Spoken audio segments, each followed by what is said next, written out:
whirl. Hey, everybody. Oh, you're going to have to come a little closer. Hey. Hey, everybody. It's the Ted Show. Welcome back. I just want to make sure that you guys can hear us. It's Wednesday, November 1st, and we are here at the Citrus Club, and I am with, hopefully you can hear us, I am with Janet Harris. Janet is got an amazing story. So let me know if you can hear us. Eddie Nickel is watching. Bring them on camera. See, that's what, aren't they good about that? Thanks, Eddie. Look, there she is. Can you see us all right, Eddie? Or is that Jill? Is that who said that? Bring them on camera. Okay, so, okay, here, look, we look pretty good. We don't have the bassoon on there, but we got something. Can you guys hear us okay? Just let me know. Let me know that you, oh, there's the bassoon. I love that word. Oh, thanks, Susie. All right, you can see us. All right, so that's how this day is going to go. Jan, I have been trying to get Janet on the show. She has been so patient, and she's got such a great story, and I've never had a classical orchestra person on the show, and she's got such a great history. Thanks, Jill. So thanks for coming back. We had a few days off. I was going to do a show yesterday, and it just didn't work out. So we've got, we're back to normal. November's awesome, and I can't wait to share some of the things going on. And Janet's here to kick it off, so welcome. Thank you so much. I can't believe you're here, finally. Yay! And so one of the things that we were trying to do is, since Janet plays the bassoon, I want it to be in a place where we could at least hear a few notes of that and look at it. So that's why we're in the wine room, and she's not drinking wine. I'm allegedly drinking coffee. Yes. Cheers. But happy Wednesday. Hope you guys had a great October. I can't believe it's over. I want it to be Tedvember soon, but my wife does not like that idea. So welcome. Thank you. And thank you for driving all the way over. So your bio is amazing, and I just heard you play a few notes, so I can't wait for them to hear more. Hey, Jarell, how are you? But tell us your history, because you obviously aren't born and then decide, oh my God, I'm going to grow up and play the bassoon, right? That's not, but eventually that's where it went. Yes. It obviously became your instrument of passion, or one of them anyway. So give us a little history. I'm originally from Texas. What part? Austin, Texas. Awesome. And so my parents were both music educators, and they met at Sam Houston State University as music ed Very cool. majors. And my mother was a euphonium player, which is What's a euphonium? Well, it is a small tuba. And it's beautiful. It's like the baritone. Baritone is a smaller form of the tuba. So my mother taught brass instruments. She taught trumpet, trombone, euphonium, tuba. She was a brass lover. And my father played the bassoon. So your dad played the bassoon. My dad played the bassoon. So that's sort of where the seed was planted. Yes. Right, so I have pictures of myself as a baby on my mother's lap with a recorder. Music was always a part of my life. I started learning piano when I was still in diapers. I was always around music and music students. And my father really wanted me to play the bassoon. My mother really wanted me to play the flute, because she always wanted to play the flute, but she got into playing the brass instruments because her father said, you're going to play the euphonium. So euphonium, like euphonium. And then how did your dad, did your dad come from a line of people who played the bassoon, or what was his, because there's got to be a history somewhere where did he just pick it up and that's the thing he wanted? My father grew up in Houston, Texas, and he and his sister were encouraged to have music lessons. Their mother was a visual artist. My grandma Janet was a... Oh, you're named after her. That's so awesome. So she was a commercial artist, and she said, you have to be in music. What instrument do you want? And my father chose the bassoon, and his sister chose the double bass. She ended up being a substitute bass player in the Houston Symphony. Wow. At one point, my father went more into the music education, and he was a band director for 16 years. Wow. So I grew up in the band room. And then how do you decide, at what point do you go, all right, this is my career? My father didn't want to pay for college. And he knew that if I played bassoon and got good grades and got into college, that I would get a full scholarship, which I did. Awesome. Where'd you go? I went to, well, okay, so let me back up for a second. In high school. There's a story here. Yeah, in high school, my band in Austin, Texas was about, I'd say 500 people. It was a huge band. And it was during Perestroika. So we did a 2-week exchange program where we traveled to Russia. And we traveled all around Russia.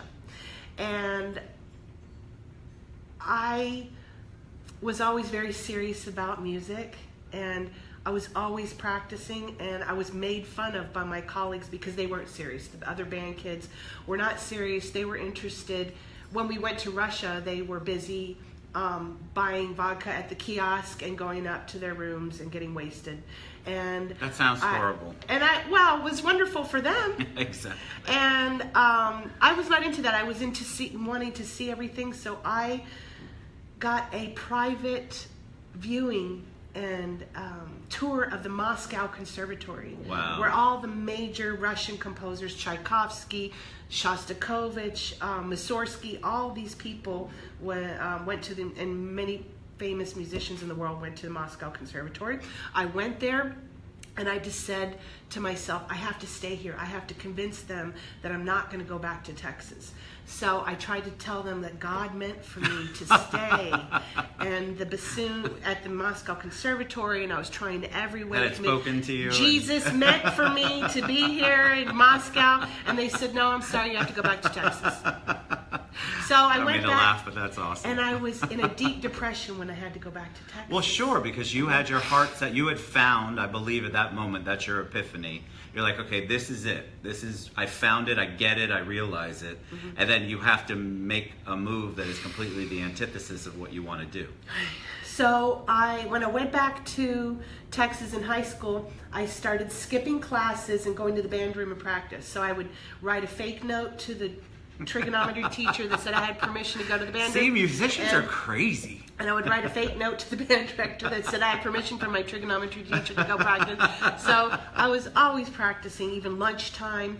And it took them 3 months to catch me and figure it out. And so instead of punishing me, they decided to put me half day, the morning time I went to high school, and then the second half of the school day I drove to the University of Texas in Austin, and I studied bassoon and college courses. How forward thinking of them to take that and realize that you had such a gift and such a passion, because it could have gone the opposite way. They could have punished you and tried to take it away.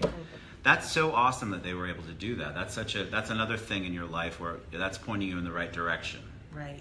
So then I became addicted to music and the bassoon in even a deeper level.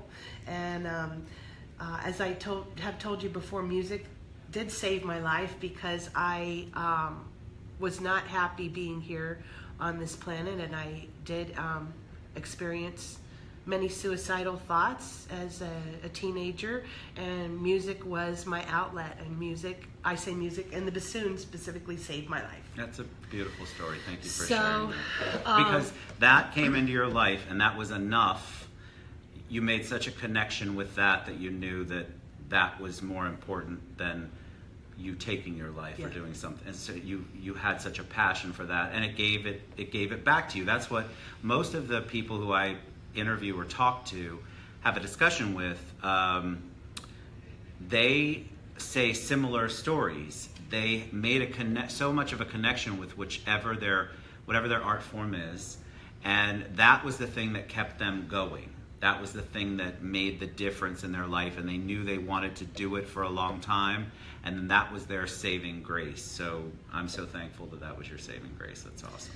So after the University of Texas, I went to the Aspen Music Festival, and I was recruited by the teacher at the New World School of the Arts, which was in Miami. And the dean was John Delancey, who was the former principal oboist of the Philadelphia Orchestra. He was also dean of the Curtis Institute of Music. And I studied there in Miami. So I moved from Austin to Miami. Wow. My parents were like, no, you're not going to do that. And I was like, oh, come on. So I convinced them, and I moved to Miami.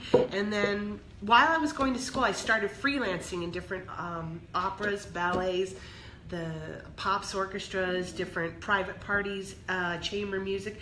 By the way, chamber music is smaller groups that perform in an intimate setting. Is that what chamber music That's is? what chamber music is. All right, so let me say hi to Vic. Hey Vic, thank you. I know I can't play anything but the radio either, but his son got the musical talent. He's saying hi from Cabo. Hi. But yeah, you don't. Most of us don't know the different instruments or the definition, and until you just told me that, because I joke on the show we've got like a $3.45 R&D budget, and I spend that on wine and alcohol or whatever we want for the day. So I did not know that you could freelance. Like if you had told me 2 weeks ago that a bassoonist could freelance somewhere and that there was a demand and a need, I would not have known that. But I think I'm actually not the exception. I think that's one of the reasons why we're here is to talk more about that, because I don't think people realize that there's actually a market out there and a need, and we'll talk about arts in the community and music in the community in a bit, but that's so cool that you're able to work with different orchestras, chamber music. I had no idea what that meant. I thought it was in a chamber. Right. I mean, is that terrible? That's so ignorant of me. Well, it's terrible. It's okay. But thank you I think that's the kind of stuff, I love to learn stuff like that. So, all right, so you went to Miami. I went to Miami, started freelancing, and I was able to travel with the bassoon and in an orchestra to the Cayman Islands. Wow. Okay. Also to the Yucatan Peninsula in Mexico, working a job there. Also to San Luis, Argentina for 3.5 months. I worked in an orchestra there. So you've traveled with your music. I mean, you've really been able to live your passion. Right. Live your passion, which is awesome. I think that's what Vic just said, find and live your passion. So after the New World School of the Arts, I decided to transfer to the Herod Conservatory of Music in Boca Raton, Florida. And you had that on your bio. Right. And is that a famous? Yeah, Herod Conservatory and I'm looking at was started by Fred Lieberman, who has passed away now, but Fred Lieberman invented the cable for cable TV. Wow. And he decided to start the Herod Conservatory, which is a high-level college education for classical music and classical ballet. Okay? So Herod is an obscure word in Yiddish meaning gift. Oh, very cool. Fred Lieberman always wanted to remain anonymous. Apparently that did not work. Well, it didn't work because the Palm Beach Post got in a fight with the board of directors of the Herod Conservatory, and the Palm Beach Post published Fred Lieberman's name as the donor of the Herod Conservatory. So Fred got angry and he pulled all of his money out of the music part. Oh, no way. And so now Herod Conservatory is still in existence as a dance conservatory, and then the nearby Lynn University, which is 500 yards physically from Herod Conservatory. Lynn University, very wealthy in Boca, adopted and saved the music conservatory, built a multi-million-dollar concert hall for them. Wow. Okay, and so now the former Herod Conservatory is now called Lynn Conservatory. And so you just mentioned Save the Music, right? So Yes. let's talk about that, because one of the things you told me a few minutes ago before we started was that there weren't always conductors. Oh. And one of the things that you all are working toward is being owned by the musicians, by the artists. So talk a little bit about that and tell us the conductor story, because that's funny as can be. Okay. And then talk about how you all come together as like a cohesive group and you're really trying to own what you have. Yes. So I have played with many different orchestras, and I still do play with many different orchestras all around in Florida. And these musicians, we call ourselves the I-95 musicians. And we all know each other for years and years. I love it. And we decided, let's do our own thing. So for some reason, they chose me to...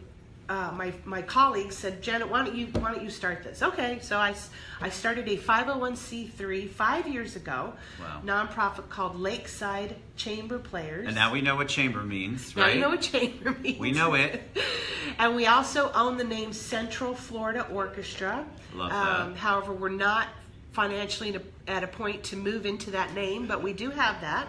and we are creating an ensemble by the musicians for the musicians. I love that. Because what makes the musicians happy? Well, there's a variety of things that make musicians happy, and when you make the musicians happy, the final product is of a higher caliber and a more joyous. Well, sure. If you're working in an environment where you're not happy, you love what you're doing, but the environment itself is not conducive to being happy, then yeah, your end product is not going to. And I want to point out Charles McGee, who's a friend of yours. Yes. Says hello, and tons of freelancers, more freelancers than full-time players in full-time orchestras. Yes. So Charles McGee is our oboist. He is our co-founder, and he. Hi, Charles. Thanks for joining us. And he is our librarian, and he helps so much in performing and making this baby grow in a healthy direction. Well, you guys have obviously. So let's get back to that. Tell a little bit about that. Tell the conductor story. Okay, so the conductor story. It just made me laugh, and I think you guys will laugh too. Okay, so the conductor story. Our group works without a conductor right now. Which most people wouldn't understand. Right. But there's a reason. There is a reason. Way back when, in the beginning of musical times, musicians didn't use a conductor. There were no conductors at all. And then at one point, a gentleman named Lully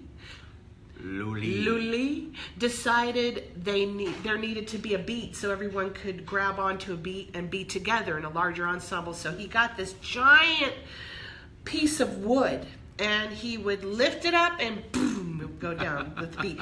Boom, boom. Here's the beat. She's going to be musical with it, right? But eventually, imagine, this thing's going to hit your toes a couple, 5, 7 times. And back then, you got gangrene, and he died. He died, unfortunately. He died from conducting. But you know what? He was stepping in where he... Sorry. Yeah, he was stepping in where he shouldn't have been. Right. Dun-dun-dun. So that's a great story. So... Because it's not that we don't love conductors. It's just that... that's not where it originated from. I've never understood, and I want to spend time talking about it, but I have never understood the role of a conductor as somebody who is a complete novice at that. I have no idea what a conductor does. It seems like, from my perspective, they're doing this a lot, and I have no idea what that means. So you all probably have the musical knowledge to just do whatever you should be doing, right? Well, chamber music, the smaller groups don't require a conductor. We don't need a conductor for smaller chamber groups, and even slightly larger, I'm talking 12 to 15 players.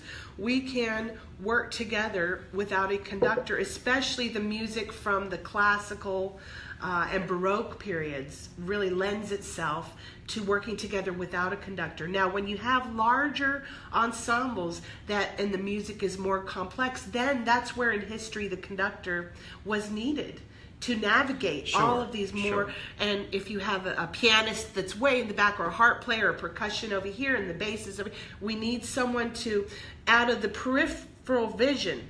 So we're looking at the notes, and out of our peripheral vision, we see this, we can tell the beat, and that's cool. Yeah, and I always wondered. It just seemed like they all did this. Except when the conductor is bad.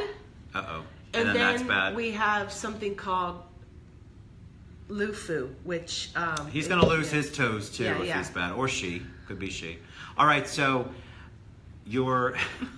It's terrible. I'm sorry. It's just awful.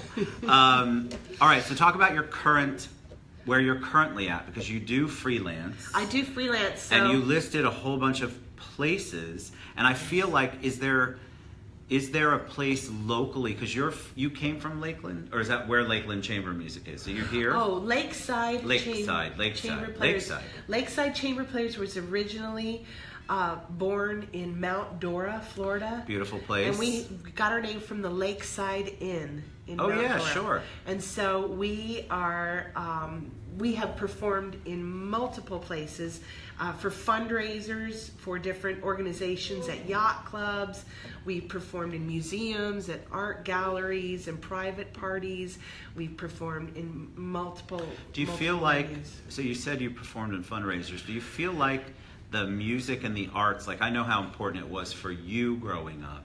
Do you feel like we're missing that in our music? Well, I mean, so many of the programs for our public schools have been cut. But it just seems like when I went to school, we had a band, and we had a band of every single instrument known to man, because you never knew what you wanted to play. You were experimenting. You were trying to figure it out. 7th grade, Right. you started normally in band. But I feel like we don't hear that much about it anymore. Yeah. And I feel like the arts really, especially I've got Nicole Dupre with Opera del Sol. She's amazing. She was on the show.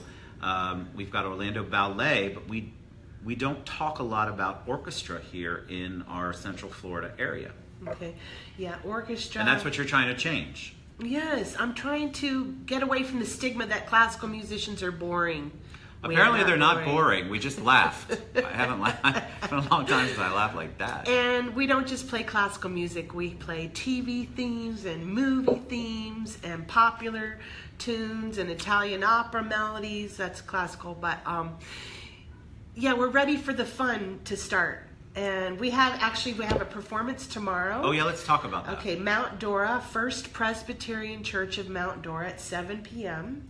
We're giving a donation only, basically free concert with one of our violinists, Craig Hunting, and myself. Hi, Craig. Hi, and we have a duo called Bassoon and Fiddle. Love that. That's awesome. So what do we do? So how do we best help your efforts? Because when anybody comes on and we talk about the arts, or really anything charitable, but definitely the arts, a lot of people don't know how to support. They don't know how to help. They don't know where to go. And we'll give all URLs. I will definitely tag those in later. But how do they help? Like, how do they get involved? What if somebody wants to become a donor or somebody who supports Lakeside, for example? We have a donate button on our website at lcpclassical.com. So we'll post that. Yeah. But that's good to know, because I think a lot of people go, I'd love to support the arts. I'd love to donate. I'd love to go to a concert if they have one, but they also don't follow those. Right. And sometimes Facebook and Instagram, we talked about this earlier, and Twitter, they're not the best ways to communicate what's going on. Like your Mount Dora event, we're going to post that later because it is tomorrow. And I want people to see it. I think people don't know where to go. Okay. They think the arts, and they think, all right, I'd love to help, I'd love to be a part, but how do I get involved? Right. We, like I said, our website is lcpclassical.com. We also have a Facebook page. And what's the Facebook page? Lakeside Chamber Players. Lakeside Chamber. And now we all know what chamber means, right? There's no quiz on this later, but we all know what chamber means. Oh, Charles just posted the... Thank you, Charles. Thank you. He posted it. Thank you, Charles. All right, so I would love... What else before you play? Okay. Because I want you to play a few notes. Jeff Jump, later, who's our general manager here, when you hear this, I just made an executive decision to allow her to play a few notes, because how often do we get the bassoon in the Citrus Club? Is there anything you want to share with them? Last few words about, and we'll post more, but something you want them to know, something you want them to take away from this. I gave her no prep. Remember, we have $3.45 to spend on R&D and prep. I'm just so appreciative of the opportunity to share this gift and the wisdom that I've received from my teachers, many of whom have passed away and are no longer with us. I am carrying down that knowledge, and that knowledge goes back to Beethoven and Mozart. Absolutely. So, and our goal is to get into the school systems, and if you are interested in helping, our capital campaign to raise awareness of our need to produce more events and our popularity so that we can go into the schools and the public schools. And it's missing. It's totally missing. So we will share all of that at the very end and when we repost. But I'm giving Janet permission to play, I don't know, 10 or 20 notes. Look at this Look at that beautiful thing. That How big bassoon. is it? Oh. Who knew what a bassoon was? How big is it? It's long. actually so beautiful, and there's a history. You have that came. Tell them the history of All this, right. because this just wasn't made at a store a week ago. Yeah, I went out to the woods and I found a piece of wood, and I just no. Okay, this is I love that. Incredible engineering. So the modern bassoon is hasn't changed since olden times. This is basically what was way back when. It hasn't changed. It's so intricate. Like, yes, if you look at intricate. it, the parts of it are amazing. So this is maple. This instrument comes from Germany. The top. Okay, as I said, it comes from Germany, and the maker is called Heckel, which is equivalent of the Stradivarius level. It's the best bassoon you can buy. This was created at the beginning of the century, and this instrument, particularly this instrument, was originally owned by a Nazi. So look at the history there. Look what we took from them. And this top part, the white part, is made of ivory, and they do not make that out of ivory anymore. This is a very old instrument. As you can see, there's many keys here. So my left thumb controls 1, 2, 3, 4, 5, 6, 7, 8, 9 keys just for the left thumb. That's amazing. This part is called the bocal. It's made of silver and cork, and it fits in. It's like a giant jigsaw puzzle. And if you can imagine, when I bring this to schools, right? The children. Well, they're not sure what's coming out of Children it, are like, but they "What want to. is They're that?" fascinated by the intricacy of it, because it's like a puzzle. So, All right, so she's really going to play a few notes. yes. I'm hoping I don't get kicked out of the Citrus Club. Okay, I'll play pretty.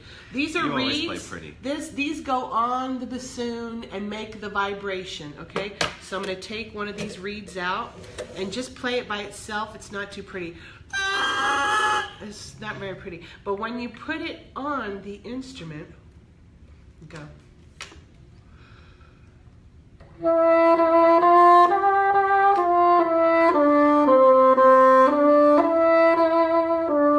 love that.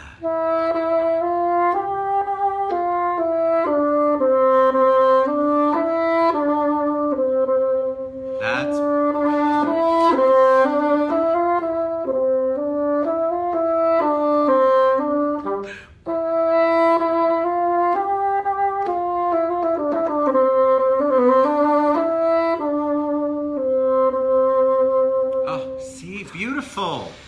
That's beautiful. That's beautiful. Thanks, Dad. Absolutely beautiful. I'm out of breath too, and I didn't do anything. You were awesome. I don't care what anybody says in the dining room. We love you. That was amazing. Thank you. And thank you for being on the show. You did. I mean, and we want to promote anything that has to do with the arts, and what you do is so unique. And we need more of you and more arts in our community. That's my, no one is coming into the room, Suzanne says. I'm safe, thank God. For now. People are watching out for me. It's all right. I've been in the Citrus Club jail before. It won't be the first time. But you're awesome, and what you do is amazing. And I'm just so thankful that you came on the show and took a risk and shared with us. I appreciate that so much. I really do. And we're gonna post everything on there. When I share the video, give us a little bit. Janet Harris, it was a pleasure to have you on the show. I love that music. I actually, now part of me is kind of thinking, God, I wish we would have done it out in the middle of the lounge. But then I seriously would have gone to the Citrus Club jail, and I don't want that. You were awesome. Thank you so much. Thank you for having me. I appreciate your patience with me. We love you guys. Tomorrow on the show, we have Justin Clark, and I'll post about that later. And then I want to talk about a few things that we're going to offer. So I have sponsors, a few sponsors now, and one of them is Fairway Mortgage. You know I work with Fairway. And one of the things that we're going to do is offer a lender credit to anybody from any of the orchestras or groups that Janet is affiliated with. on any of their mortgages, refis or purchases. So I'll post a little bit more about that later. But we're going to offer a lender credit in her honor because it was amazing to have you on here, and it's just a small token of our appreciation. And we're going to have a TED Show trivia show coming up. I'm not sure what day I'm going to do that, but that should be fun and exciting. And I've got a great November planned. We appreciate you. Thank you for all the love in TEDtober. And thank you for all the love you show my guests like Janet. And we will see you tomorrow at 1 o'clock. Please watch for the post and all of the URLs on how you can support Janet and all of the musicians out there. Thank you. Have a great day. And now you get to see me hit the finish button. Thank you.